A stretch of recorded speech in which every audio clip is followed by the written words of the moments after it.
The Subcommittee on Space and Aeronautics will now come to order.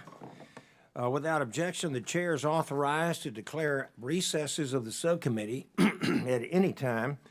Welcome to today's hearing entitled ISS and Beyond, the Present and Future of American Low Earth Orbit Activities. And now I would like to recognize myself for 5 minutes for an opening statement. Today's subcommittee hearing will address the ongoing activities of the United States in low Earth orbit, excuse me, and as well as the path to a future low Earth orbit that is occupied by a range of government, private, and international actors. Last month, this subcommittee considered the role of NASA's Artemis program in establishing America as a leader in human space exploration on the moon. Our hearing today will focus on human space exploration activities that are a bit closer to home, but no less important. Over 20 years ago, the United States established a continuous human presence in space through the International Space Station, which we all know as the ISS, weighing over 900,000 pounds and spanning the distance of a football field. The International Space Station is the largest single human-built structure in space. This one-of-a-kind research platform orbits 250 miles above Earth at 17,500 miles per hour and offers researchers several unique scientific opportunities, including access to a consistent microgravity environment and the extreme conditions of outer space. Not only is the ISS a technological wonder, but it also represents impressive achievements in international cooperation and foreign policy. The ISS partnership involves 5 space agencies from 15 countries, and researchers from over 100 countries have conducted science tied to the ISS. Congress has extended the lifespan of the ISS program multiple times, most recently directing NASA to continue operations until 2030. While ISS continues to yield several impressive scientific discoveries, the station is showing signs of aging. NASA has solicited industry input for a U.S. deorbit vehicle capable of safely deorbiting the station by burning it up on re-entry. And I hope to learn more today from NASA about the process that they use to determine that this vehicle is the best approach for deorbiting and about how they calculated the proposed cost. Congress must consider the United States' objectives for low Earth orbit, also known as LEO, and plan for a future that does not rely on the ISS. Selecting the correct approach will depend upon a range of factors, many of which we will explore in today's hearing. First, we must assess how LEO activities promote the national interest. What does the United States seek to accomplish in LEO? What are the consequences of a gap in the United States' LEO presence? How will we maintain the international relationships that have grown through ISS? And how are other nations, friendly or otherwise, moving forward with LEO activities? And then we must understand NASA's role in these objectives. What research priorities must NASA complete before ISS retirement or transition? How do NASA's LEO activities facilitate other human space exploration activities? Finally, we must understand the developing commercial marketplace for LEO activities and services. How can commercial providers facilitate NASA goals? Will these commercial capabilities be available before retirement of ISS? We have asked for answers to these questions in previous legislative efforts, and we continue to stress the importance of obtaining clarity on these points to inform future LEO activities in a post-ISS world. We also cannot forget that America already faces international competition in LEO. When ISS was constructed, it was the only facility of its kind. Today, the Chinese Communist Party operates a space station that has hosted taikonauts in LEO since 2021. The CCP has also solicited international partnerships to conduct research activities on this station. If another station is not operable by the time ISS retires, the Chinese station may be the only human-occupied station available to scientists for LEO research. The committee must consider how to address all of these factors as it drafts a NASA authorization bill. Today's discussion will inform those legislative efforts and allow us to provide NASA with a clear direction at this critical moment in space innovation. Of course, I have a very strong interest in this effort. For years, Houston has been the leader in LEO activities. Not only does Houston host the Johnson Space Center, which manages the ISS program, but Houston also is home to an array of space companies with innovative ideas for commercial use of LEO. But this is an issue bigger than just Houston. It impacts scientists, companies, and governments all around the world. How we respond to this challenge will have far-reaching effects, so it's very important that we get this right. So I want to thank our panel of witnesses. I really appreciate our impressive witnesses here this morning for coming and sharing your experience and your expertise on this matter. And I look forward to our discussion and questions and answers. So I now recognize the ranking member for his statement. Thank you, Chairman Babin, for holding today's hearing. The present and future of American low Earth orbit activities, the ISS and beyond. I want to extend a warm welcome to our expert witnesses. Thank you all for your time and sharing everything that you have for us today. This year will mark 24 years of continuous crew occupation on the International Space Station, a long and cohesive international partnership with 15 countries, over 3,000 experiments carried out to date. Last year, I was proud to welcome NASA astronaut Dr. Kate Rubins to my district. During her visit, Dr. Rubins spoke about her excitement for the upcoming generation. She and I both believe that the first explorers to Mars are in first grade today. What an exciting opportunity that this is for our nation's kids. The scientific research currently done on the ISS is critical to our explorers getting to the surface of Mars. I want to recognize the talented and dedicated NASA workforce and the NASA astronauts, Jasmine Mokbeli, Laurel O'Hara, as well as European astronaut Andreas Mogensen and Japanese astronaut Furukawa Satoshi. They're orbiting 250 miles above us right now. These brave astronauts make our present and our future in low Earth orbit possible. The International Space Station is an international success story that the world can be proud of, and I believe that there's so much more to come. In Congress, most recent NASA authorization, ISS operations were extended through the year 2030, with planned deorbiting to follow that. This hearing is intended to examine how close we are to maintaining this critical timeline. Continuing to benefit from this incredible laboratory requires that NASA take prompt action. We must replace the aging ISS spacesuits that could pose serious risks to our astronauts. And we must develop a deorbit vehicle in time to safely control the station's return to Earth over the Pacific Ocean without risking any lives.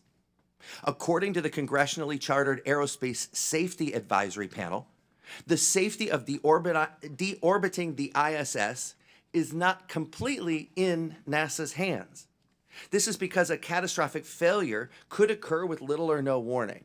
Furthermore, NASA is planning to transition from being owner and operator of the ISS to user and customer of one or more commercial space stations.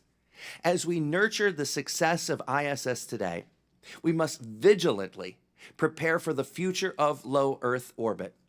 It's a consequential shift, and we need to make sure we get it right. Many questions remain at this time. What will be the roles for government and non-government in this changing low Earth orbit model? What are the geopolitical implications of ending an international space station? Who will be responsible for safety of NASA's astronauts on commercial space stations? Is there a market to support a commercial low Earth orbit enterprise? How will the science currently done aboard the ISS continue during this change?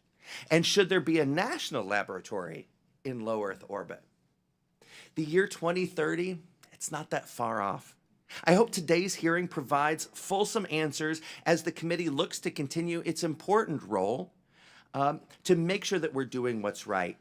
A new decade of science that both inspires and enables our continued leadership. It awaits us today. The United States must seize this moment.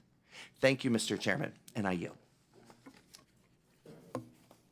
Thank you, Mr. Sorensen. Appreciate that. And now I'd like to recognize the ranking member of the full committee for a statement. Thank you, Mr. Chairman and Ranking Member. The Science Committee is often referred to as the Committee of the Future, and the future of low Earth orbit is a fitting topic to be considered by this committee. I recall on the committee there was some division when the committee was looking at authorizing the ISS, and we were building it and talking about it, but I think time has proven the proponents of ISS to be correct. The ISS laid the foundation for America's future in low Earth orbit and beyond, and it demonstrates our increasingly important leadership of a 15-nation partnership. Now, this is a strategic and soft power capability for the U.S., and it's as important today as it was in 1998 when the ISS Intergovernmental Agreement was signed. The ISS has also allowed for the growth of the U.S. commercial launch industry. NASA's investment in ISS commercial crew and cargo capabilities have reinvigorated our U.S. commercial launch industry, bringing us positive economic impact and competitiveness. And in addition, the ISS has served as a long-term orbiting microgravity laboratory. It enables basic and applied research, such as the work of the Space Biosciences Division at NASA Ames. It's just outside my district, and it provides a platform for other federal government agencies as well as commercial entities to carry out R&D. However, as has been mentioned, it won't last forever. It's aging and currently only authorized through 2030. Now, NASA wants to continue to use low Earth orbit for research, technology risk reduction, and other activities. And NASA plans to transition those efforts to commercial space stations, for which NASA plans to be one of many customers. Now, there are lots of questions about this transition. In many ways, this hearing is a convergence of two major space policy areas the committee has and will be considering over the rest of this Congress: commercial space regulatory frameworks and NASA reauthorization. The committee has to balance the public interest and NASA with the commercial space industry, as well as ensure that U.S. taxpayer investments are protected. I want to give a little bit of thought to the risks of transitioning national and government activities to non-governmental entities. It could include a potential gap in U.S. presence in low Earth orbit, or the safety of NASA astronauts, the financial risk to the U.S. government should NASA end up representing the only sustainable market for commercial space stations, and potential liability risks to the United States government, which is responsible for all U.S. non-governmental activities in space.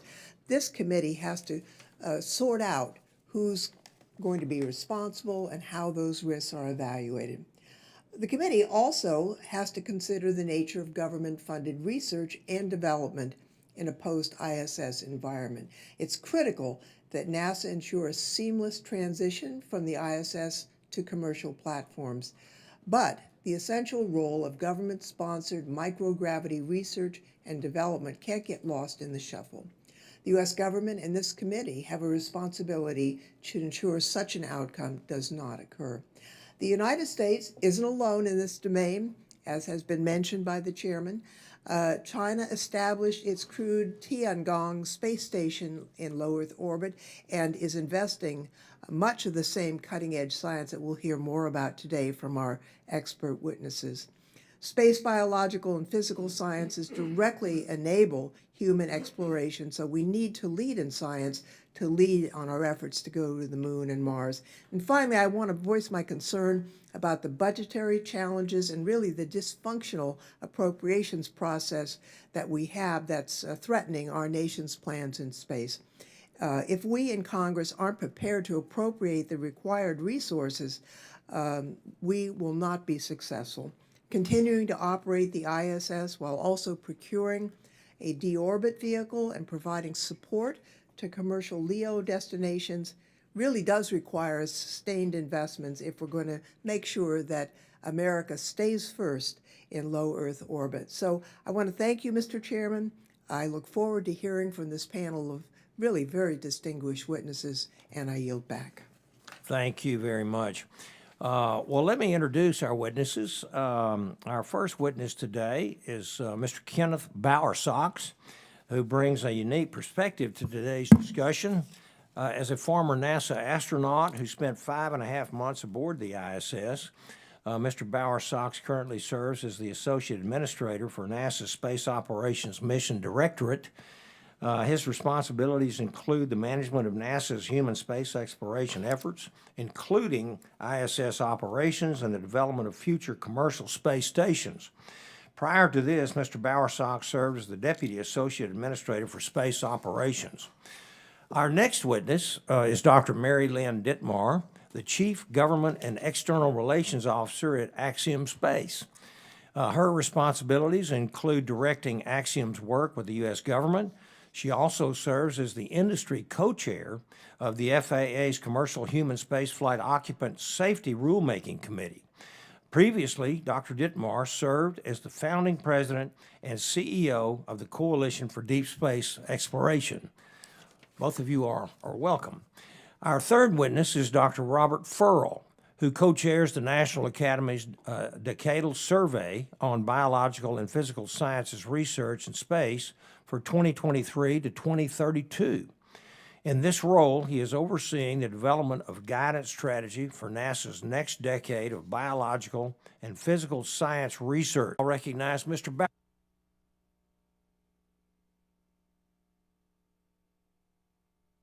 You may not be on.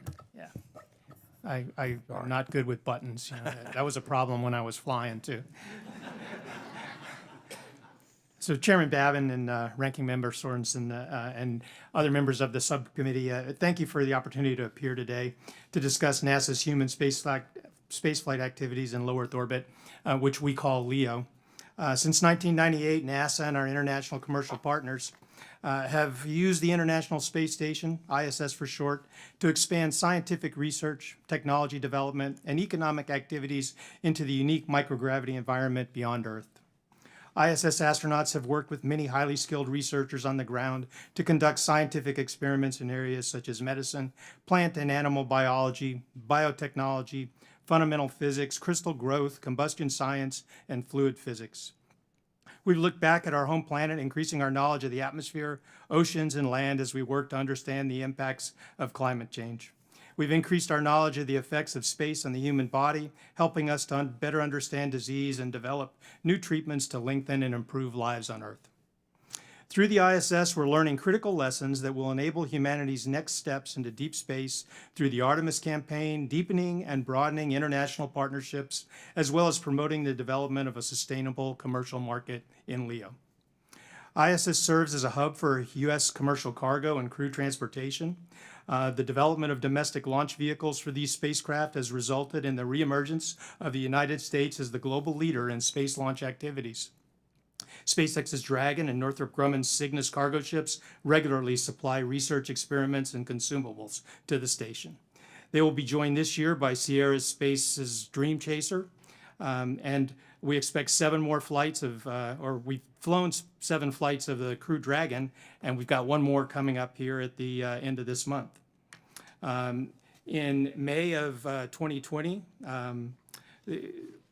we expect to have flown the Starliner, Boeing spacecraft, and something that's really exciting to me is over the past couple years, we've flown 3 private astronaut missions with Axiom to the International Space Station. While the last several years have seen enormous progress, we did suffer a setback in May of 2023 when Typhoon Maiwar caused significant damage to a NASA ground station located on the island of Guam, resulting in a loss of our ability to have continuous communication with the ISS. NASA and our ISS partners continue to conduct operations in a manner that ensures crew safety as work to repair the damage continues. At the conclusion of the ISS program, scheduled for the end of 2030, the station must be deorbited in a controlled manner to ensure avoidance of populated areas on Earth. The station's safety orbit is the shared responsibility of the 5 space agencies that have operated it since 1998. The station partners have studied deorbit options, and a newer modified spacecraft is necessary to provide high-confidence deorbit capabilities. NASA is engaged with U.S. industry and is proceeding with plans to procure a spacecraft, the U.S. deorbit vehicle, that will perform the final safe deorbit maneuver of the space station. The administration has included requests for NASA Guam recovery and the deorbit vehicle in pending domestic emergency supplemental appropriation request. NASA continues to believe that funding for both of these is a pressing requirement. After the retirement of ISS, NASA will continue its scientific research and technology work in LEO by transitioning to services provided by one or more commercial LEO destinations. It's NASA's goal to be one of many customers in a robust commercial marketplace. In order to maintain an uninterrupted human presence in LEO, NASA is striving to have at least one operational destination on orbit before ISS is ended. We've partnered with several industry teams, and we've got a hearty collaboration for additional capabilities called the Collaboration for Commercial Space Capabilities 2. Working with its international and commercial partners, NASA is poised to continue groundbreaking research and development on ISS, foster the development of commercial capabilities enabling continuity of U.S. human presence in LEO, and to safely retire the ISS at the end of its operations, as we usher in a new era of commercial space development that will transform LEO into an arena of vibrant economic activity. Thanks again for inviting me to talk with you today, and I look forward to your questions. Thank you very much, Mr. Bowersox. I now recognize Dr. Dittmar for 5 minutes to present her testimony. Good morning, Ranking Member Lofgren, Chairman Babin, Ranking Member Sorensen, and members of the committee. I appreciate very much the invitation to appear before you today, and it's especially an honor to do so with such esteemed panelists as Ken Bowersox, Dylan Taylor, and Robert Ferl. My name is Dr. Mary Lynne Dittmar, and I lead both government and external relations along 850 outstanding colleagues at Axiom Space in Houston, Texas. Axiom is organized around 3 main business lines of business, each of which support and advance U.S. national objectives in space. First, in partnership with NASA, as mentioned by Ken, we operate private astronaut missions to the International Space Station. These missions are expanding the number of countries that can fly to space, demonstrating ongoing U.S. leadership by promoting opportunities for international collaboration, for science, and for commercial activity. Less than a week ago, in fact, we successfully completed the Axiom 3 mission, which saw astronauts from Italy, Turkey, and Sweden, and our own commander, Michael Lopez Alegria, conduct more than 150 hours of science and outreach, including engagements directed to educating and inspiring students around the world. Our second line of business is focused on building the lunar spacesuits, providing NASA astronauts with the lunar suit they will wear on the surface of the moon during the Artemis 3 mission. We are also working on next-generation spacesuits for low Earth orbit. Our flagship program is the construction of Axiom Station, the world's first commercial space station. Our first module is nearly complete and will be arriving in Houston later this year to begin outfitting prior to a launch into orbit, where it will connect to the ISS in late 2026. An additional module will be flown into orbit next, after which Axiom Station will become free flight capable prior to the arrival of the ISS deorbit vehicle. Additional modules will follow. This is the 5th time I have had the honor to testify before Congress in the last decade, and at no other time have I felt the sense of urgency that I do now. I have written at length in my published testimony regarding the budget pressures and decisions that must be faced squarely and without delay or obfuscation in order to ensure that the United States will not surrender decades of American leadership in low Earth orbit to China. My testimony is on the record, and so I will keep the rest of my remarks short. First, the retirement of the International Space Station and transition to commercial LEO is the fulfillment of long-held policy in both Congress and executive branch agencies across decades from both political parties. This transition must be orderly and predictable. Second, the private astronaut missions are a critical part of our transition to a commercial LEO economy. Axiom has continued to invest in these missions and shoulders part of the cost, demonstrating our commitment to developing a new economy in space. NASA and Axiom Space are laying the groundwork for successful transition in LEO these missions, and they must continue unabated. Third, while NASA's choice to encourage competition among several potential providers of commercial stations to stimulate innovation and drive costs down was and is laudable, it did not take into full account the threat to U.S. leadership posed by China, which has vastly accelerated its own space investments, technology, and achievements in the last several years. Finally, federal funding for the transition to include money for the ISS program, the Commercial LEO Destinations Program, PAM missions, and the U.S. deorbit vehicle that will be used to retire the ISS safely must all be in place in addition to adequately funding the ISS budget itself in order to provide the resources necessary for a successful transition. At present, there is no clear path to this outcome, putting the transition under threat and opening the door to losing U.S. leadership in LEO to China in the event of a gap. The stakes are extremely high for U.S. leadership in space.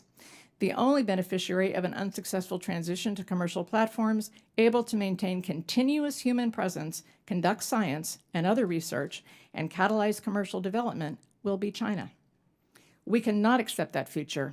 If we have a gap of American presence in low Earth orbit, the only winner will be China. An immediate course correction by Congress is needed. We are making the following recommendations.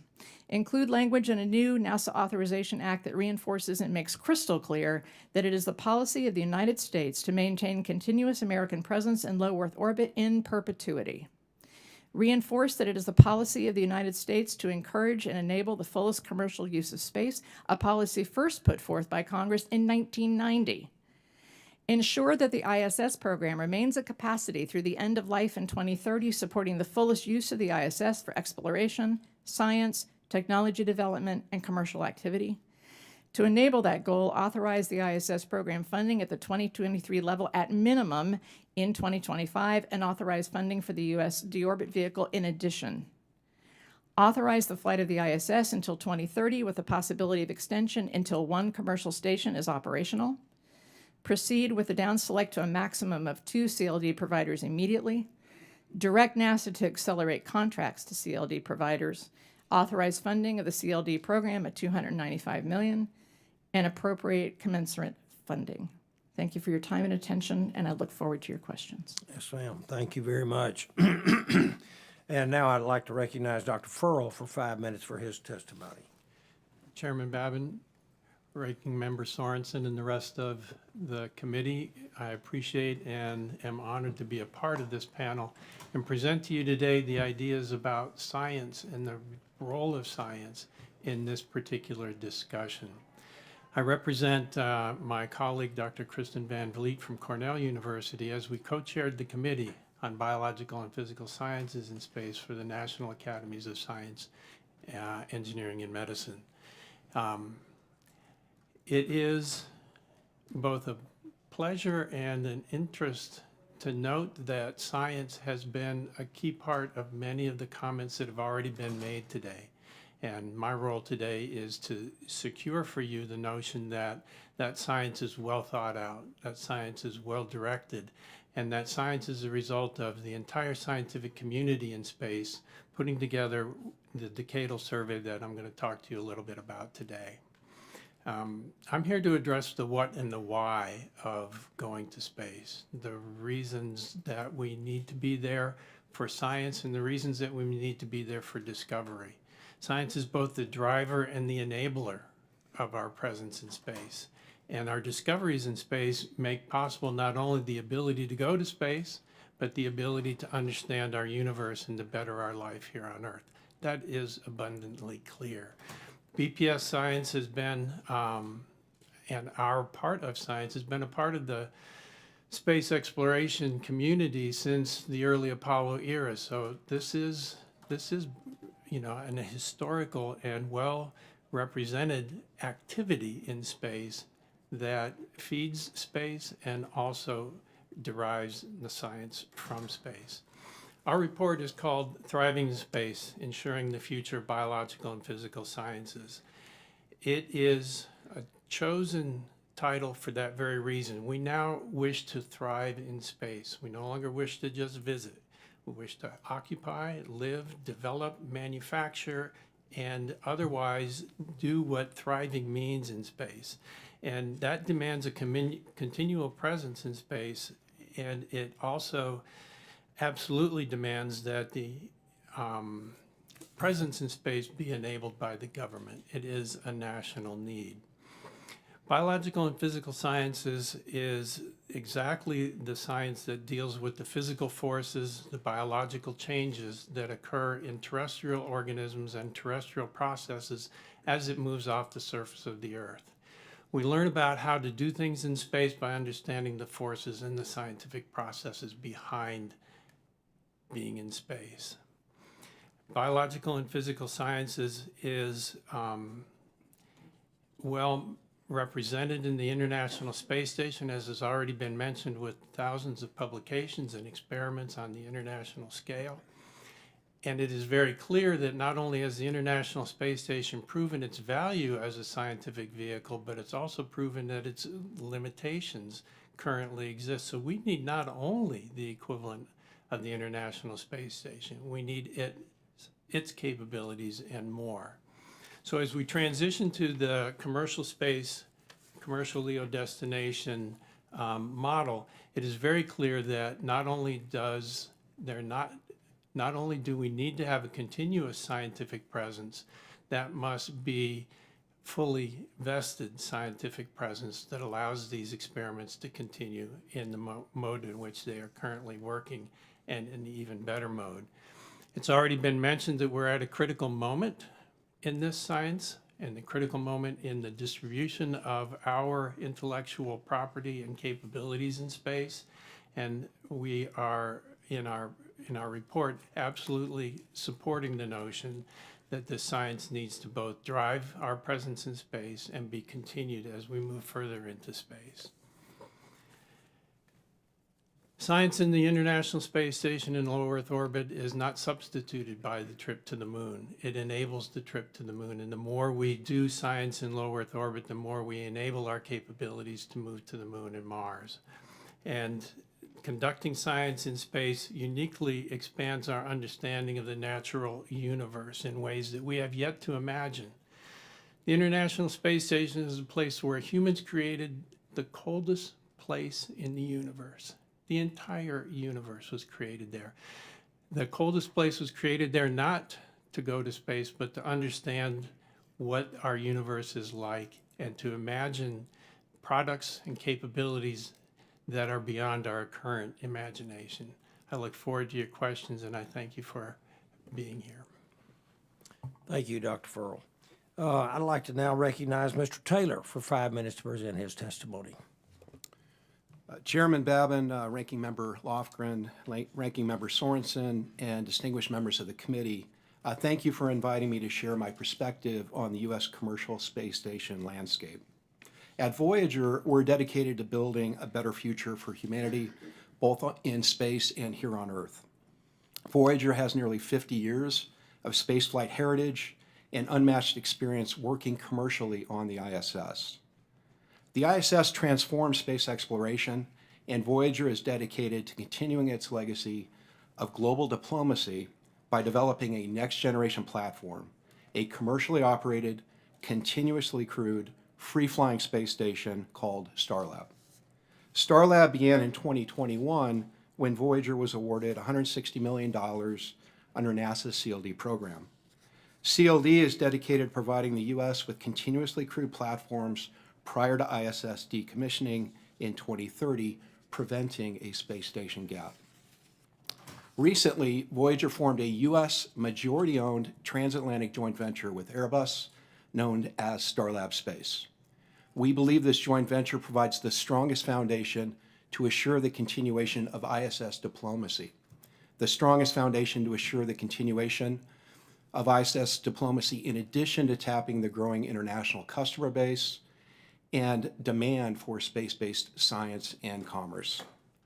Once built, Starlab will launch on SpaceX's Starship as early as 2028. Starlab will host 4 crew members continuously, provide 100% of the space station's current payload capacity, and realize a steady pipeline of advanced research, in part through our ground-based George Washington Carver Science Park. We're also proud to have both Hilton Hotels and Northrop Grumman as part of our team. Since CLD's inception, the committee has provided excellent bipartisan support for the program. As we continue to build the next generation of space stations, we ask for your consideration of certain commitments to ensure CLD's success. Under CLD, NASA intends for most funding to come by private investment, unlike previous commercial programs like Commercial Crew and Cargo Resupply. These programs are successful. However, the U.S. government provided the majority of the funding in those cases. Voyager is committed to raising the majority of the needed investment for Starlab. Even so, CLD must have U.S. government support in 5 key areas to assure investor confidence. First, the U.S. government is fully committed to utilizing continuously crewed space stations. Second, that the ISS will be decommissioned in 2030. Third, that Congress plans to adequately fund CLDs. Fourth, regulatory support for indemnification and liability concerns. And lastly, that the U.S. government will transition critical research to CLD platforms as they become available and not compete with industry. In hand with the 2030 commitment is also the need for sufficient funding for this CLD program. A funding increase authorized by Congress will bolster investor confidence and accelerate early investment. Early investment helps address design challenges sooner, foster a customer base, and avoids costly late development changes. Lack of investment in 2024 and 2025 would jeopardize schedules for all providers and increase the risk of a gap in U.S. human presence in low Earth orbit. Lastly, we know the ISS is the greatest feat of human engineering in history. However, it will not last forever. Consequently, a large percentage of the crew's time is now dedicated to performing maintenance instead of science. This will only get more dire as the station continues to age. Additionally, the U.S. faces imminent political threats in space. China and its brand new space station Tiangong is already operational, and many of our allies are planned to be users. If commercial platforms are not available ahead of decommissioning, our current partner nations will have no choice but to gravitate towards China. We are in a modern space race, like the days of Apollo, and the U.S. is the leader in space and human exploration, but that leadership in the future is not assured. It is critical we carry America's legacy forward. Thank you. Thank you very much. Excuse me. And now I would like to question, if I can find my place here. Sorry about that. Yeah. Mr. Bowersox, the spacesuits worn by NASA astronauts when performing ISS extravehicular activities, or EVAs, as you're well aware, are more than 40 years old and are in dire need of replacement.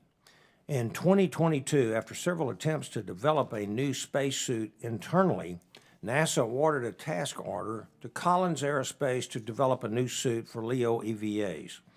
NASA also awarded a task order to Axiom Space to develop a new suit for lunar EVAs. In 2023, NASA awarded a second task order to Axiom Space to develop a LEO version of Axiom's lunar spacesuit. How is NASA prioritizing the development of the LEO spacesuits versus the lunar spacesuits? So our current spacesuits, I just want to emphasize, they're working very well. And while the design may be old, our team is really good at keeping those suits working, and we're happy with how they're performing. We could always do better, but we really understand that suit well, and our team does a good job with it.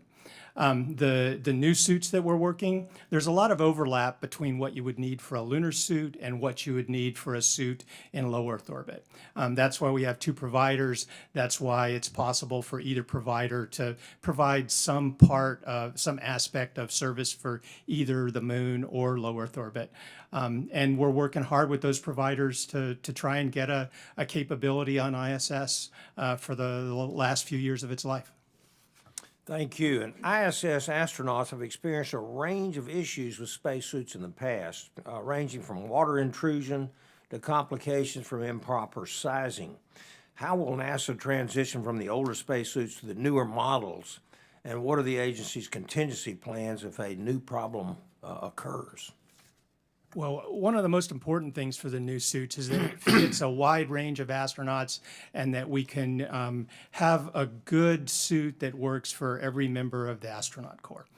Whether they're small or tall, that they'll be able to work in that suit.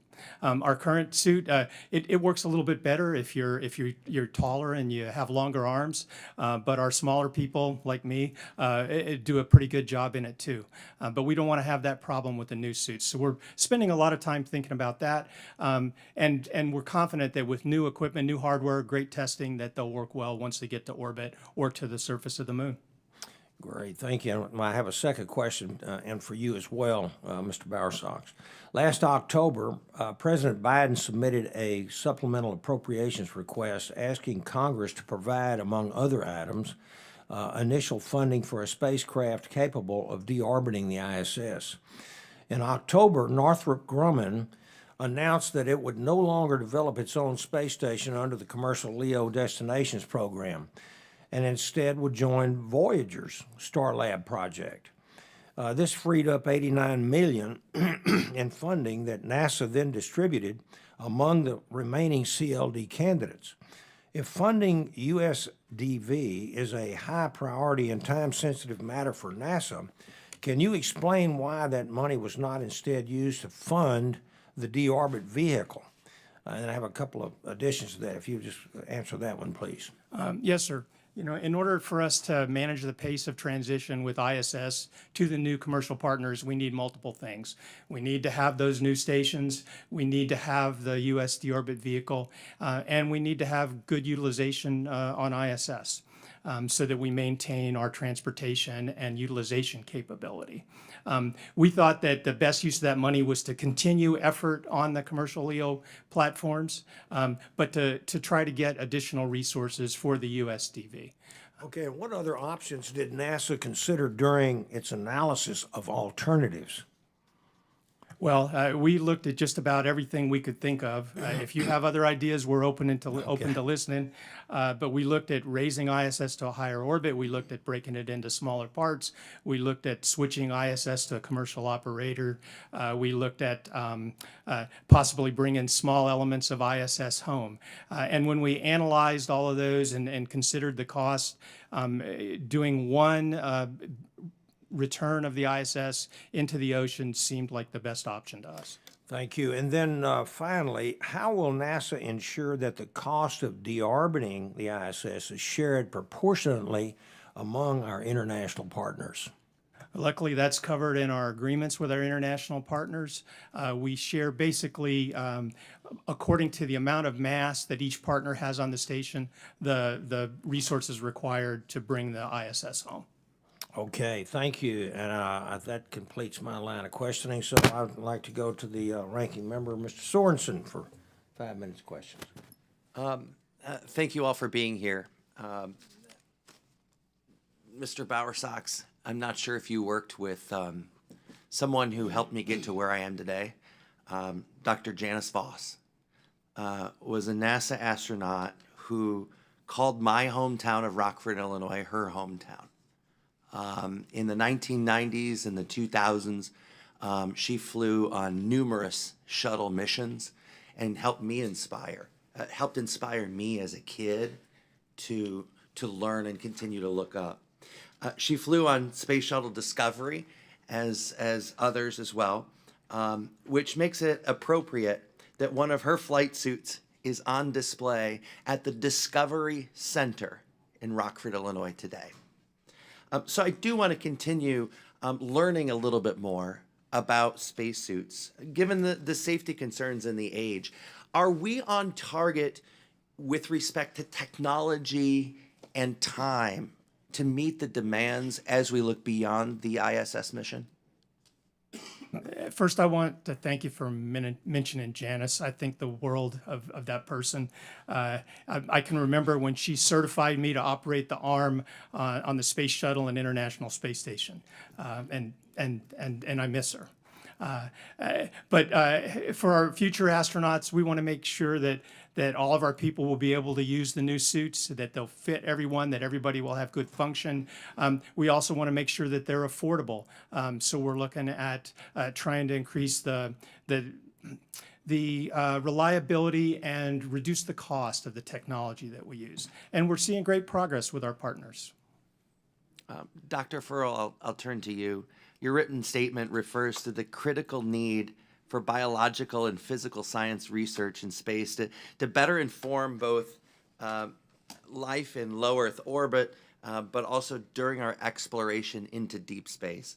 Can you elaborate on how your biological and physical science research and those of your colleagues will help enable human exploration to the moon and then beyond to Mars? Thank you very much for the question. It's an enjoyable thing to think about, because how we get there, how we enable ourselves to get there, and how we can do it in a way that is both doable and sustainable is key to our ability to do it, and also a key point in our decadal survey. We've recommended, in fact, 2 large-scale campaigns in this area of science that deal with the following kinds of science. How do we take an ecology with us, our microbes, our plants, and our other organisms, to sustain ourselves over the long term in wherever it is we decide to go? How do we create a mini Earth, one that doesn't need resupply?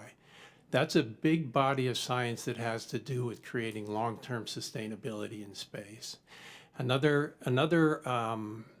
campaign that we've recommended is called Matrices, but it's basically the same idea. How do we change our manufacturing concepts and the science behind our manufacturing so that we can reuse what we take with us the first time, repurpose that into something else for the second time, and the third time, and the fourth, and the fifth. Moreover, when we do get to the moon, how do we manage the uptake of resources there in a way that services us as humans inside the habitats that we will build? So our science underpins all of those concepts with regard to sustainability, in addition to the plain biological questions of what happens when you take a terrestrial organism off the surface of the Earth. Thank you for that. NASA plans to be one of the many users of commercial space stations. To Dr. Dittmar and Mr. Taylor, your companies will presumably need non-governmental customers to support your stations. How have you begun developing a pipeline of groups that are interested in using commercial space stations? And I'll begin with you, Dr. Dittmar. Thank you for the question. Well, as I mentioned in my oral testimony and written testimony, one of the key approaches that we've used to begin developing that market are the private astronaut missions in partnership with NASA. We began by flying individuals in our first mission, AX-1, that basically bought the ticket to go to space. But as those missions have progressed, they have increasingly revealed to all of us and to NASA the interest of international entities to participate in human spaceflight, including entities that have never been before. In AX-2, we flew Saudi Arabia, which, although it had flown representatives, flew the first Arab woman in space and did tremendous outreach in that country. In AX-3, which we just flew, Turkey and Sweden flew for the first time. And we had an Italian, although Italy has flown before, the Air Force gave us Colonel Villade, who had a long history of training to fly. He was excited to go to space. So what we're learning is that international other countries are very interested in our commercial platforms, in their use. We've signed a memorandum of agreement with ESA to continue to explore opportunities there. We've signed other memoranda of agreement they're all public, and I could direct you to the record, but New Zealand and others. So we're finding global interest in doing science, research, technology development in space manufacturing, as well as flying humans into space. Dr. Taylor, Mr. Taylor. Yeah, thank you for the question. Similar to what Mary Lynn just said, we're seeing huge international demand for the station. One of the things that I think is important to point out is in the case of low Earth orbit, these commercial stations coming online are not going to address demand, they're going to create demand. What do I mean by that? If you look at the constraints on the International Space Station today to do science, a lot of that is constrained by astronaut time. And astronaut time is spent in large degree to performing maintenance. So imagine a brand new commercial space station with minimal maintenance where 100% of the astronaut time can be dedicated to research. And it's a less frictional, it's a frictionless transaction to actually get research done. So a lot of the biopharma companies who would like to do drug development on the ISS see this as a huge opportunity to accelerate their plans. As Mary Lynn pointed out, international partners, we've signed several MOUs with countries as well. I believe the UN shows 90 countries with space agencies now. That number used to be around 20. So there's a huge appetite for international space commerce. And this goes back to the point I made in my oral testimony. We want those nations to gravitate towards a Western-led platform and not a Chinese-led platform. Thank you for Gentlemen's that. time's expired. Mr. Posey, recognize you for 5 minutes. Thank you, Chairman Babin. Mr. Bowersox, are the facilities at Kennedy Space Center sufficient to meet NASA and contractor requirements for commercial space station payload processing? We would like to see improvement in those facilities. We'd like to see improvement in the capacity for all of the work at the Kennedy Space Center.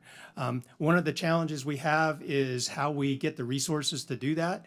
And something that I think has been talked about is potential legislative changes that would allow us to take resource investments from private partners, commercial partners, and bring them in and use them at a place like the Kennedy Space Center.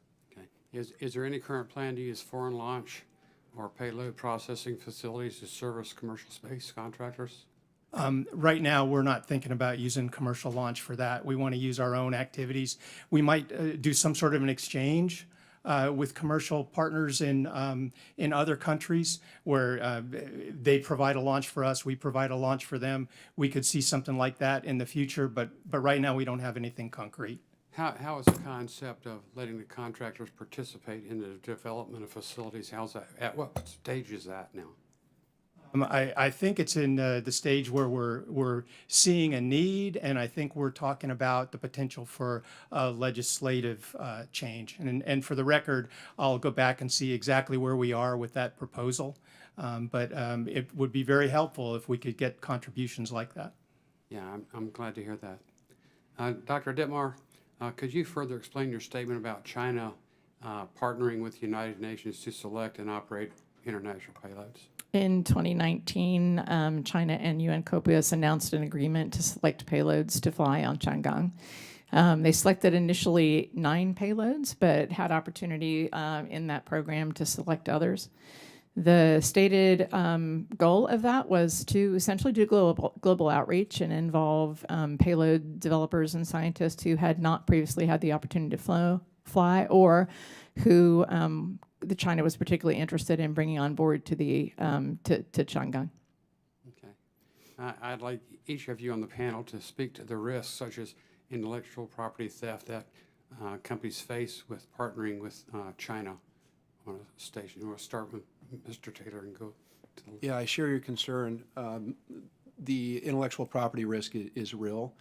This is one of the arguments we're making to nations who might see China as a good deal because they're deeply discounting their access. And of course, that comes at a price, and the price is they're not going to control their IP. So with respect to Starlab, we take that extremely seriously. There'll be no Chinese activity on our space station. But I share your concern. I think there is a real risk that conducting any kind of commerce or research on Tiangong will necessarily have IP consequences. Thank you. Academic scientists and commercial scientists both do recognize the risk of intellectual property leakage when dealing with countries that don't respect the same laws that we do. Nonetheless, we also recognize the extreme value in international cooperation. But the simple answer is that those risks exist and are recognized by the scientific community. Dr. Dittmar? We have an expression which is check your IP at the hatch. Yeah, very good. I like that. Mr. Bowersox?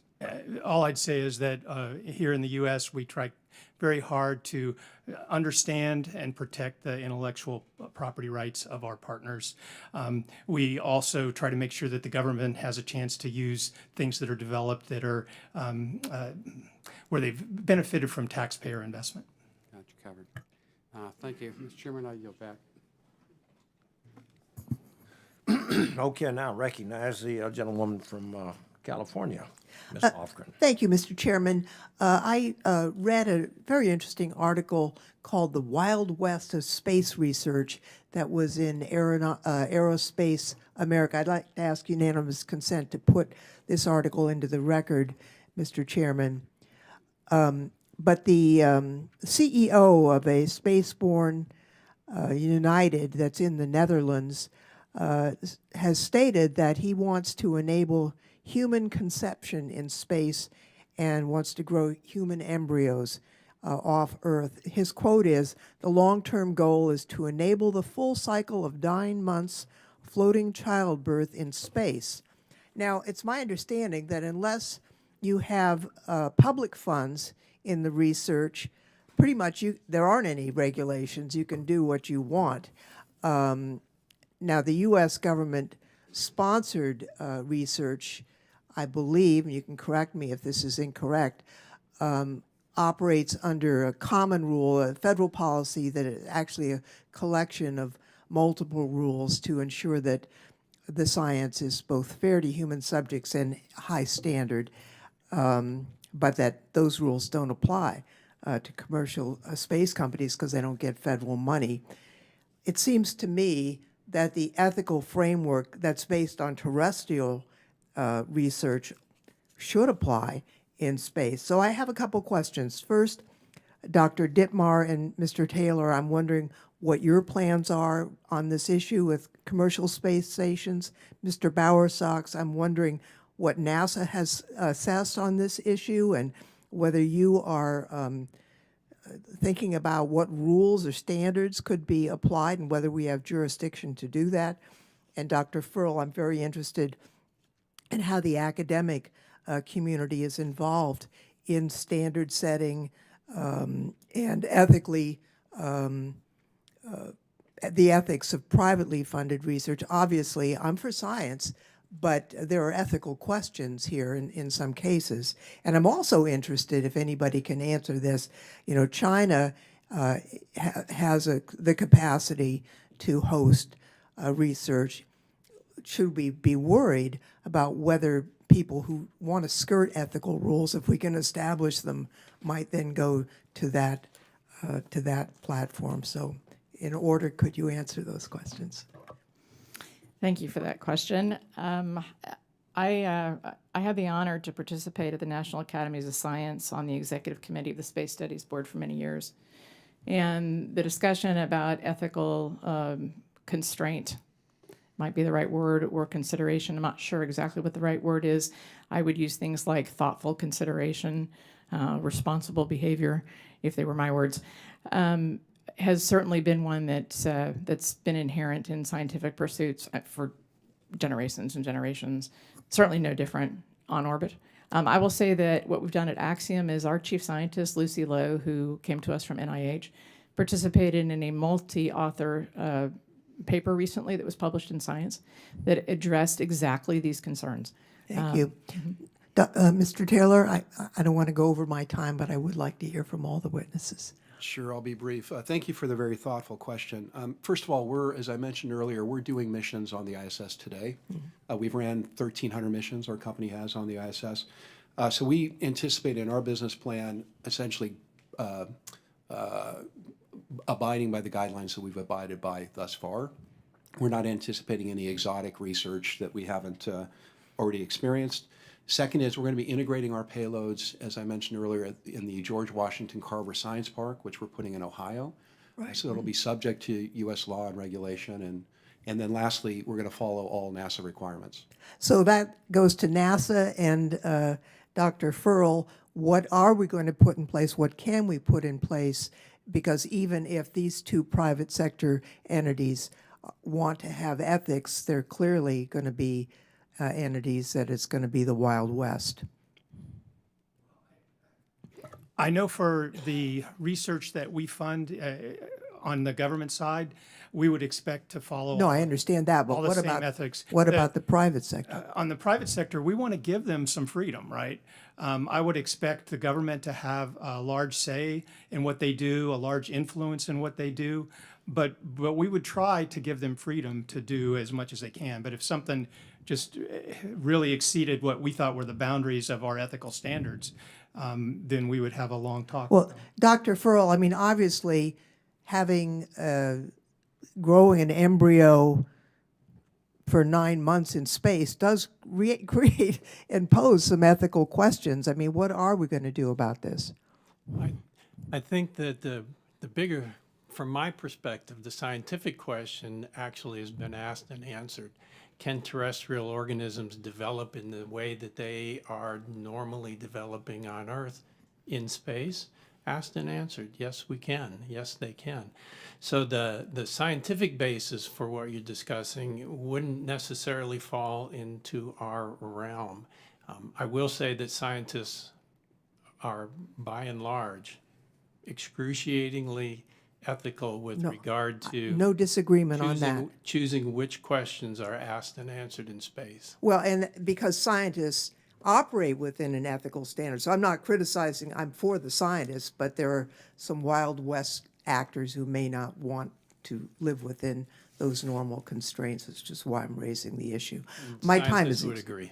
my time has expired, Mr. Chairman. Hopefully we can delve into this a little bit more later. Fascinating line of questioning. Thank you. Now I'd like to recognize the chairman of the full committee, Mr. Lucas. Thank you, Mr. Chairman, and let's slide back into the landlord-rental relationship here for just a moment. Mr. Bowersox, the Commercial Low Earth Orbit Development Program, CLD, advances. How do you view NASA's role in partnering with commercial space providers? And along that line, what are you thinking? Do you anticipate NASA acting as an anchor tenant? Yes, sir. I think that's a pretty good description. We would be an anchor tenant, and we would be, I think, very helpful in helping the commercial providers understand what's important currently in space research. They're probably the best to understand what commercial companies want and in developing that market. And our goal would be to become a smaller customer as time goes on. That's a very good segue. So to Dr. Dittmar and Mr. Taylor, do you agree with NASA's assessments of their role in CLD? My quick answer is we absolutely look forward to hosting NASA on our platform. We're developing our platform with that in mind. As you know, our CEO is a former ISS program manager for NASA, so we have a pretty deep legacy in our program. As far as the question about anchor tenant, though, I think it depends on how you define it. NASA's total budget that they're anticipating with regard to a CLD services contract is such that the transportation costs, which are continuing to grow, and the overall science and utilization contract will not be sufficient to sustain a commercial station. So I'm not trying to quibble. I'm just saying it really depends on how you define that term. Mr. Taylor. Yeah, I would agree with Mr. Bowersox. I think anchor tenant's a good term, but I would expand it to not only NASA, I would expand it to European Space Agency, JAXA, and Canadian Space Agency. And I think one of the benefits of the ISS that we can all agree on is the international soft power, international diplomacy that it has. And I think the commercial space stations can recreate that dynamism. And I ask this next question to all three of you, and I'm sure I'm following in the footsteps of my colleagues in the hearing so far, but how can Congress ensure that these partnerships are carried out in a responsible fashion? In other words, how are commercial providers held accountable for performance? Well, I think the questions you're asking here and that I expect in the future will be a big part of holding everybody accountable, watching our schedules, watching how we perform on cost. I think that'll be very important in keeping all of our partners accountable and responsible for the investment we make in their developments. Just quickly, Axiom's contract with NASA, which is a little different than the other contracts, includes data delivery, PDR, CDR. We've completed our preliminary design review with NASA oversight, and we're underway with our CDR. So those are standard engineering program management approaches, and we're deeply engaged with NASA with regard to that. And along that line, I guess the appropriate question in the eyes of our other panelists, how is NASA held accountable for managing program costs, schedules, and performance? Because what NASA does determines their ability to utilize the asset. Any comment on that, Dr. or Mr. Bowersox? Or anyone else? Well, I'd say you guys do a pretty good job of holding us accountable, and we appreciate that. It's important, and we try to That's do a our good best. answer, by the way. Right? But I'll also say that, you know, we don't want to be driven completely by schedule. We want to think about whether or not we're really ready, whether the platforms are safe, and that we'll have a good platform to operate. So we're also looking at that performance. Please. There's another aspect to consider here in terms of anchor tenancy and responsibility. There is an entire body of science that is the anchor tenant, not necessarily a particular agency. The NIH, the NSF, and others are now involved in ISS research, and I suggest that the concept of anchor tenancy be viewed in that way, in addition to NASA as a particular agency. And in that regard, I'll just cycle back to responsibility and who keeps them in line. The National Academies does have committees that oversee these areas of science and does so on an annual basis. Let me ask one other question, one other observation, Dr. Bowersox. I want to follow up with a question broached by Dr. Babin.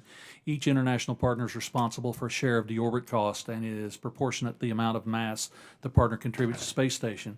Is NASA assuming the full cost of deorbiting the ISS? Well, sir, we don't exchange funds usually in those relationships. There's some offset between the partners, some sort of a trade that we make, but that's proportional to mass, and everybody will share that burden.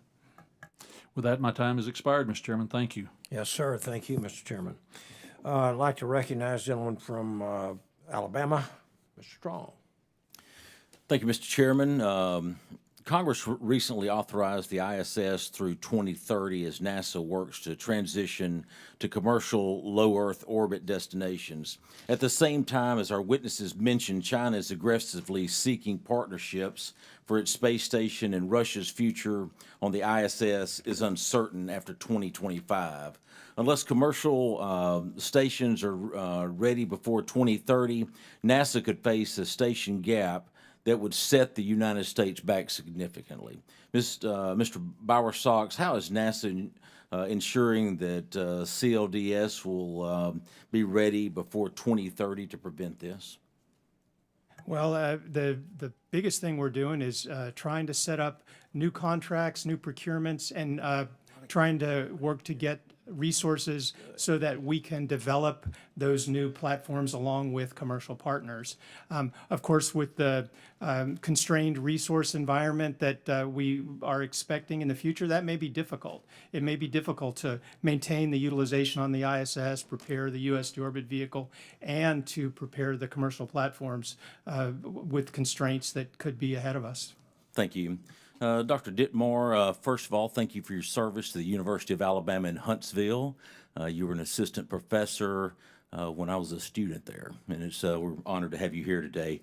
Dr. Dittmar and Mr. Taylor, if NASA keeps prolonging the ISS decommissioning date beyond 2030, what impact will this have on CLD investors in the market? Uncertainty with regard to the end of life for the station, of course, raises a specter for investors and customers both that they will be on a platform that has to compete with the government. So that's the critical issue. On the other hand, this is threading a needle, and we certainly recognize that. The stated end of life of the ISS at 2030 has been very helpful, but we are concerned also that there be no gap. Thank you. Yeah, I would concur with Dr. Dittmar. It's absolutely critical that we maintain consistency with that date because investors are underwriting based upon a timeline. So the timeline changes, the underwriting changes, the investment thesis changes. Totally agree. NASA recently updated its RFP for the U.S. deorbit vehicle, a spacecraft meant to safely deorbit the ISS as part of its planned retirement.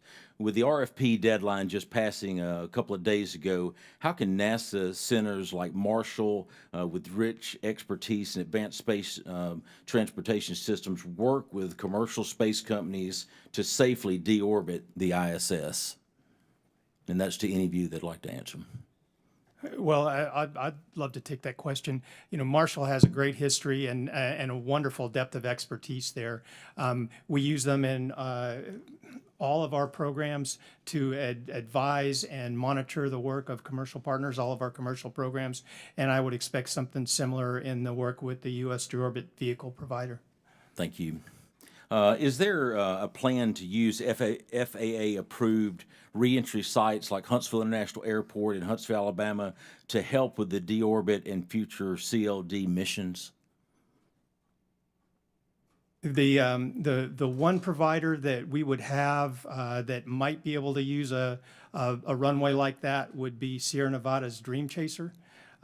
Whether or not the Sierra Nevada folks are looking at Huntsville, I can't tell you for sure, sir. They are. It's certified. Okay, well, great. Thank you. It's the second longest runway in the southeast United States, only second to Miami, and I think that is a great way to bring those reentry vehicles back in. Dream Chaser for one, but we've got to look at other options so that we can do that. The certification to be able to get an airport certified, I went through that as the chairman of the Madison County Commission, where I previously served before here, and it's a painful process.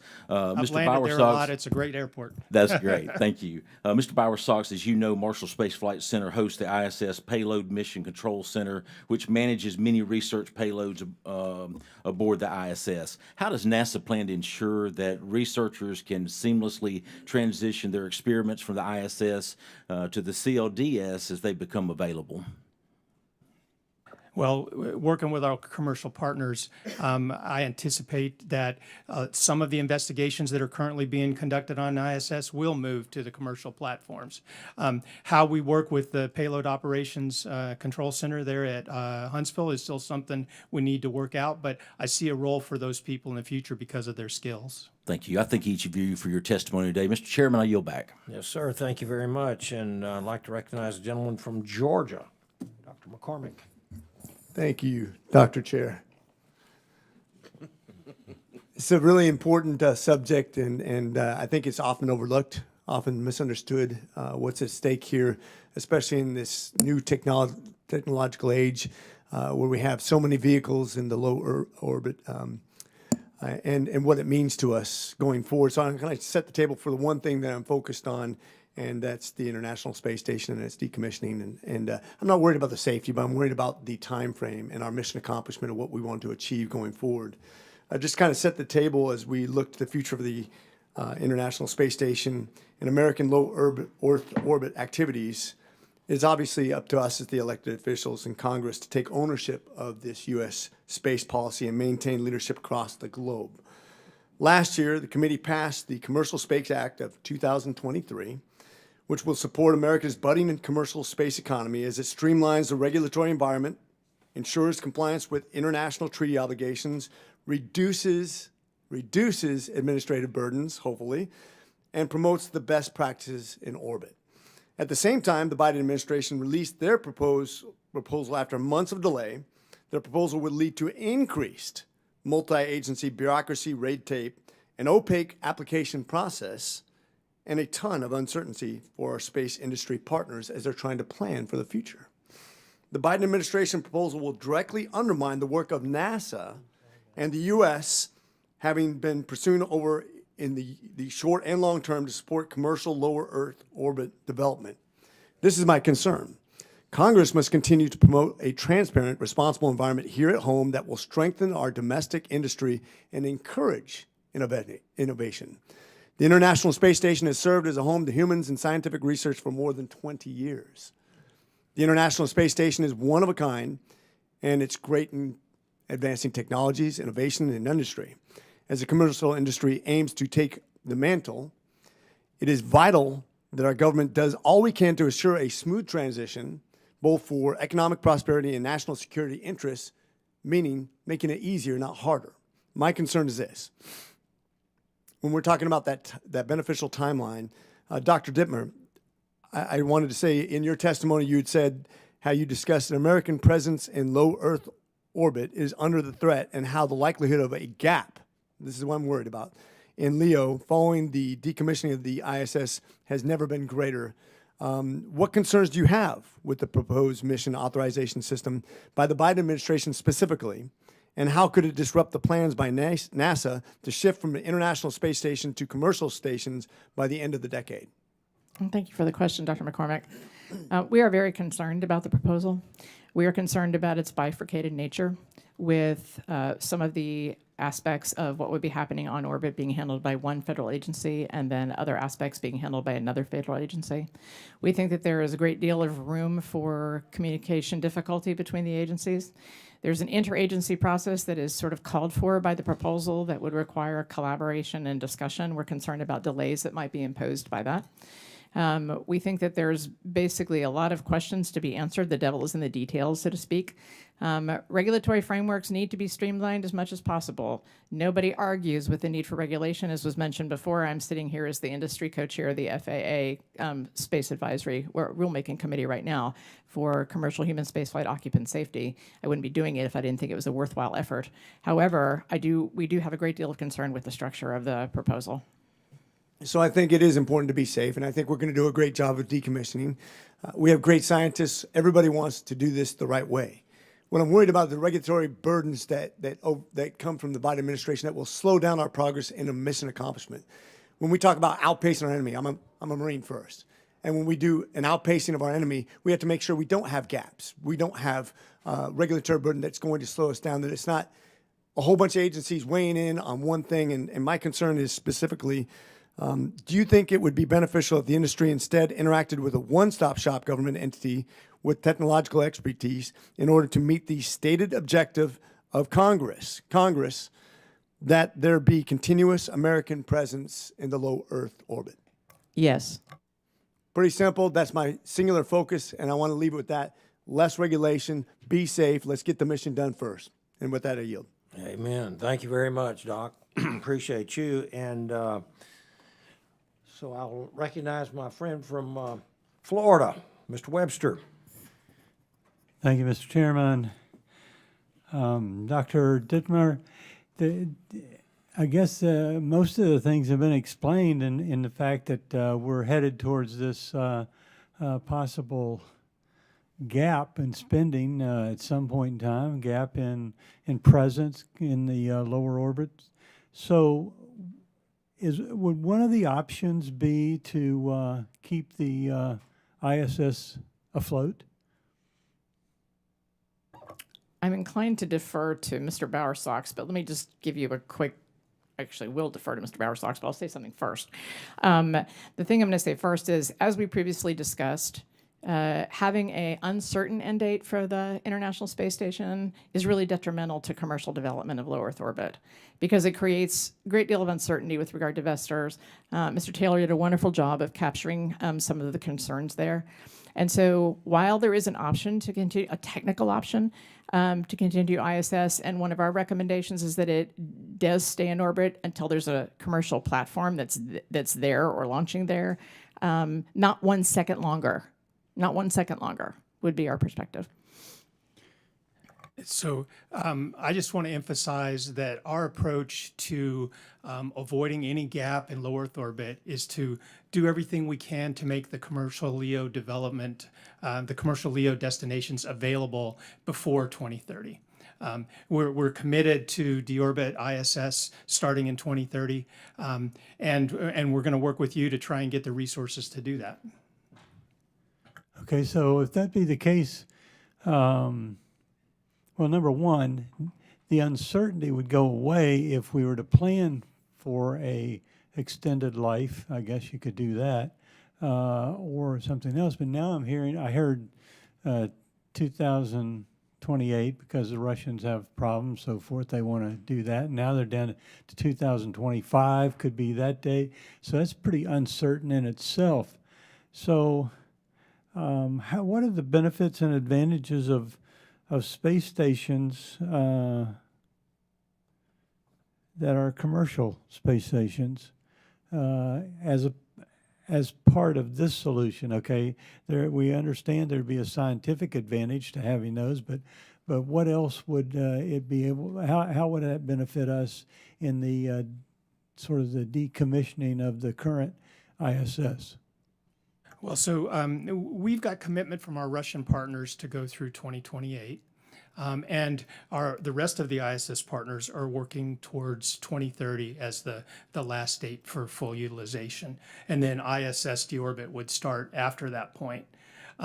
We expect that our Russian partners will work to see what they can do after 2028. They have some technical concerns.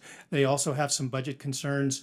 A lot of the reason that they haven't extended past 2028 is just the way their budget system works. We have a really good technical relationship with our Russian partners, and we're looking forward to hearing from them that they're ready to stay with us through 2030. That's very important. I'm just jump in really quickly here. I will say Axiom and Voyager, I'm sure, are working very diligently to make certain that we have capabilities on orbit prior to the end of ISS decommissioning. I mean, prior to the end of life. I would just point out that things happen between when we made our proposal and were granted our award, okay, and then started to actually bend metal on our station. There was a pandemic. And then there were vendor and supply issues, which the entire aerospace and defense sector are still trying to deal with. So although we're working very diligently and believe that we'll be able to do this, there is a tremendous budget crunch coming. And Congress needs to step up, in my opinion, okay, and basically make sure that we are on a path to ensure that there is no gap in low Earth orbit. And I think we can set some criteria for the transition, agree on some criteria for the transition, be bound by those criteria perhaps rather than dates. But I want to emphasize our commitment to switching to the commercial destinations. That's our future in low Earth orbit, and we're committed to all our partners to work with them to get them to low Earth orbit. So would moving that date forward for commercialization of the program be better for the date for decommissioning the ISS? Well, just how much we could move it forward now, I don't know. I think it could be pretty hard just because space development is a tough business. But if our commercial partners are ready earlier, then I think, again, in a criteria-based approach, we could consider a transition earlier. Thank you very much. Yield back.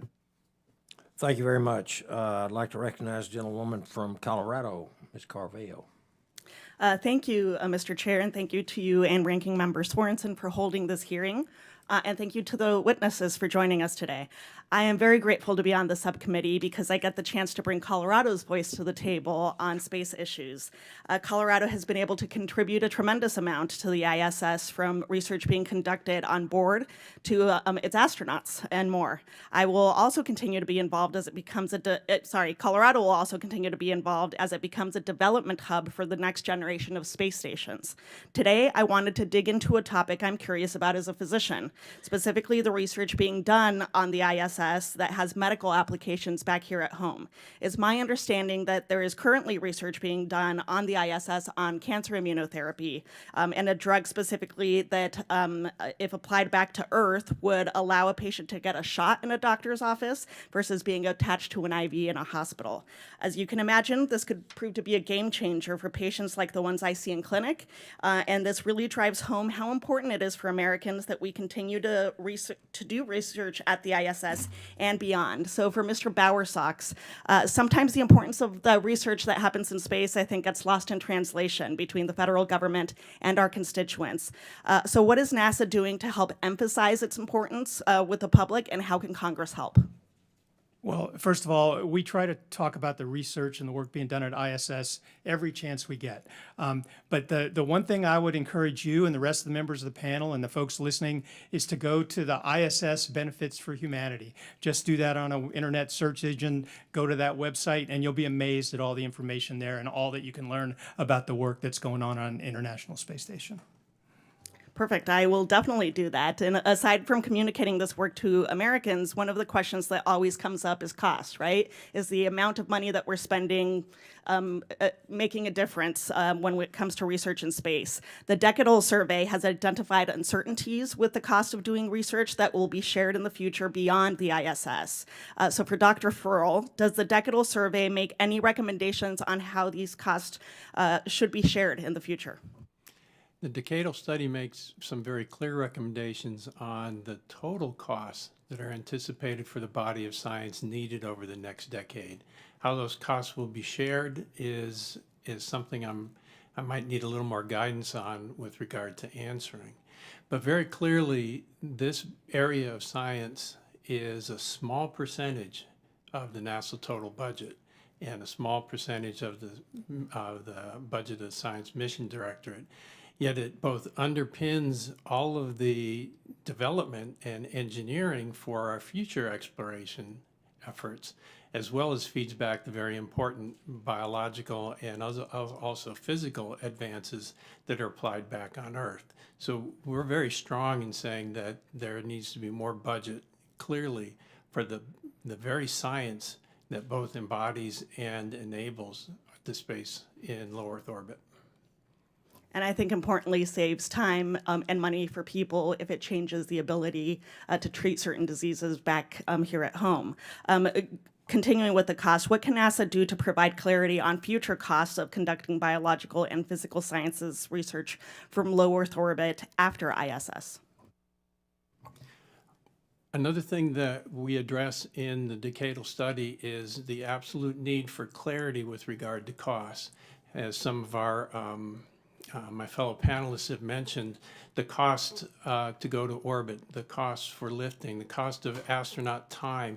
These are all things that need to be addressed in a more transparent way so that the fundamental cost of doing the research you mentioned is understood from end to end, not just for the time. Well, thank you all so much for your time here today and for the work that you do every day that translates from space into directly even taking care of patients in clinic. And so I appreciate the work. Thank you. Thank you very much. And I think that's the end of the first round of questions, but the ranking member and I have put our heads together and thought that we might come back with a few more questions if you will indulge us, you great witnesses. Appreciate it. I'm going to continue a line of questioning on where we've been talking about decommissioning and shared expenses on the ISS. The ISS partners minimize the exchange of funds for operation of the space station by operating through an in-kind barter system. Can you explain to the committee how NASA negotiates these barter agreements with international partners? How does NASA determine the value of bartered goods and services? For instance, how can the taxpayer trace whether certain components, like Russian Progress vehicles, have already been accounted for in an earlier deal? Who would like to answer that? Mr. Bowersox? And because that's a very detailed question, it's probably best that I take it for the record and get something substantial back to you. But our folks are very careful in the ISS program, trying to make sure that we get very good value for what we invest and that we see similar investments from our partners. We're very careful about it. It is one of those areas where sometimes there's give and take, right? We know that one of our partners needs something, we'll make sure that they get that. They know we need something and they make sure that we get it, right? So there is a little bit of fuzziness there. I don't want to say it's always a perfect exchange. Gotcha. Anybody else want to add to that? Okay, and then again, Mr. Bowersox, in the last 2 years, we have seen multiple mechanical issues on the ISS. These have largely occurred on the Russian segment. Do you anticipate these issues increasing between now and 2028, the date that the Russians have given us? How do these technical issues impact the cost of ISS operations and maintenance for the United States? And how does NASA work with the Russians to ensure that these issues are being adequately addressed? So first, we are working very well with our Russian colleagues on these issues. They're sharing information with us. We're sharing expertise with them with the goal of addressing these issues and trying to make sure that we reduce the chance of things happening in the future. We're also getting valuable data. You know, some of the things we're seeing as the Russian segment ages, its modules are older than a lot of the other modules that are on station. We're learning about how spacecraft age in space. So we're all getting valuable data there. And then something that we've learned with the recent problems with the Progress and Soyuz vehicles and the radiator that leaked is that we think the orbital debris environment is something that's a big issue for all of us, Right. Including our Russian colleagues. So we're trying to understand that better. Okay, thank you. And that completes my line of questioning, so I will go ahead and let Thank you, my Chairman. counterpart. Thank you. So I want to go back to, there was an event that happened this past Sunday. You may have heard of it. It was a sports game that had a concert in the middle of it, okay? I think people need to understand that what we're talking about here with the International Space Station would barely fit between the goalposts of a football field. So, Mr. Bowersox, could you help us visualize in our head, because this is something that's never happened before, how we decommission the International Space Station? How do we make sure that the people on Earth are safe? How do we keep something so massive away from the things that are in low Earth orbit that we rely upon every day? So our number one strategy right now for keeping the ISS flying and minimizing any chance of an uncontrolled entry is to keep it in the best shape we can, taking care of every maintenance item as it needs to be taken care of, and maximizing the redundancy everywhere we can across the station. If it were to come down in an uncontrolled fashion, there would be large pieces of the International Space Station coming down somewhere between its northern orbit limit and its southern orbit limit in a part of the world we don't know, and there would be a large risk to the population on the surface of the Earth. Could you explain to us how we need to develop the piece of machinery that is going to help us bring this down? So what we've got in mind is the U.S. deorbit vehicle. What it does is basically it'll go up there, it'll wait 6 months or a year, and then gradually the ISS will start to come down lower towards the Earth just because of the high levels of the atmosphere causing drag on the space station. And then as it gets down to its final altitude, we'll do an impulse from that deorbit vehicle, and that will cause the ISS to come down in a much smaller area of the Indian Ocean is likely where we would target it, out as far as we can from landmass and as far away from people as we can get it. And that greatly lowers the risk to people on the surface of the Earth to our goal of 1 in 10,000, below 1 in 10,000 risk to anybody on the surface. But that only happens is if we are going to budget to pay for that over time. It requires investment in that U.S. deorbit vehicle. Yes, sir. My last line of questioning, I'm so optimistic seeing all of the young adults that are sitting here in this committee room today. The young adults that whether they're in college or they're in high school or going back to, into elementary school, they're going to come up with some major solutions to challenges we have. And maybe we could go to Dr. for this. What are some of the things that we don't yet know that we're going to need to figure out as we transition from ISS to low Earth orbit to the moon to Mars? There's actually a large number of things, and that's what the decadal study is there to do, is to prioritize some of the things that we don't know as we make best use of the ISS and our ability to do science in space. So what are among the things we don't know? For example, probably represented behind me are a number of different, what we would call in the science world, genotypes. People that come from different backgrounds and carry different genes with them when they go into space. I'm sure Mr. Bowersox will acknowledge that the variability of people in space and their ability to adapt to space is something that is inherent in our individual genomes. We need to know that better as more and more people go to space. So the diversity of genotype on the biological side is something that is just absolutely key in the coming decades as more and more people go to space. I have to add one more thing. It's the young people that were mentioned earlier, the grade school people that will be going into space. They will be able to go to space to do science. There will be scientists going to space more than professional astronauts. And that is another thing where the science community and the unknowns that will carry people into space will be one of the drivers that takes people to space. Well, one of my heroes from my hometown, Dr. Janice Voss, she wasn't interested in science until she was 6 years old. Her mother says she picked up a book and it was about a woman scientist. And so thank you all for your testimony today. And thank you to the late Janice Voss for inspiring us. Thank you very much. And I was going to mention them earlier, but most of them have left. But we have had literally dozens of young student age, young adults that have been coming in and out during this entire hearing. And when I was prepared to make that announcement, right before I did, they all left. So there's still some young people in here. Mr. Stallmer, thank you for being one of the young folks here too, okay?